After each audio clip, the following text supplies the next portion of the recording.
আমাকে কথা বলতেই হবে ইনশাআল্লাহ, কারণ আগামীতে আবার আপনাদের সাথে দেখা হবে কিনা আমি জানি না। কথা বলতেই হবে। বসেন, কেউ দাঁড়িয়ে থাকবেন না। আমি দেখতে পাচ্ছি বাংলাদেশের ভাগ্য আকাশে উত্তর গগনে কালো মেঘ জমা হয়েছে, ঝড়ের পূর্বাভাস লক্ষ্য করছি।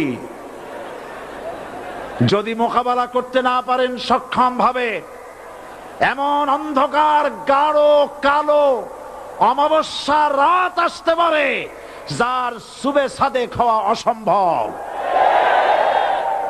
সুতরাং আপনারা কি কাপুরুষের মতো কাফের মুশরিকদের গোলামি করে মরতে চান?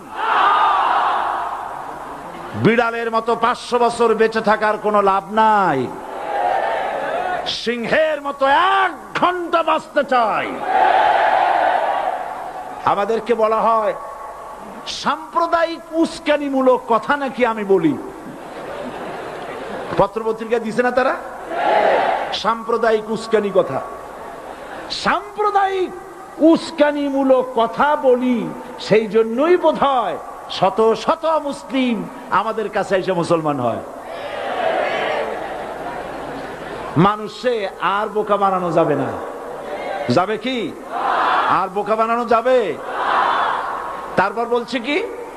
এরপরে বলছে আমাকে বলছে রাজাকার।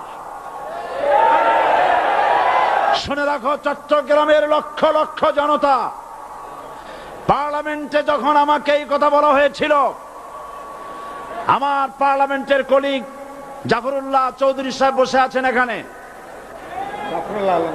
হ্যাঁ, জাফরুল ইসলাম চৌধুরী বসে আছেন পাশে। প্রধানমন্ত্রী সুদ্ধা, অন্তত 3 শতাধিক পার্লামেন্টের সম্মানিত সদস্যরা সেদিন বসা।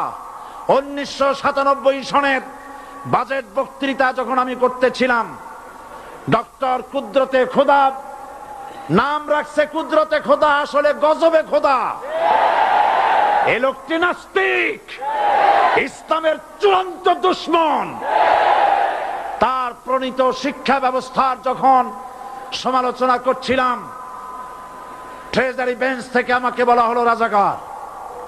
আমি আমার সমস্ত শক্তি একত্রিত করে বলেছিলাম শুধুমাত্র হিন্দুস্তানের রাজাকারেরাই আমাকে রাজাকার বলতে পারে।